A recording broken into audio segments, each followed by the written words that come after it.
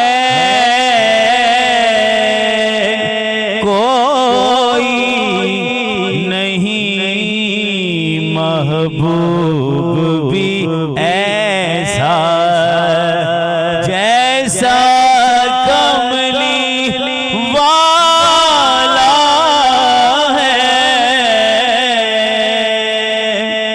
ایسا طالب کوئی نہیں ہے، طٰہٰ کا سرتاج سجا ہے، دوش پہ نور کا حالہ ہے، طٰہٰ کا سرتاج سجا ہے،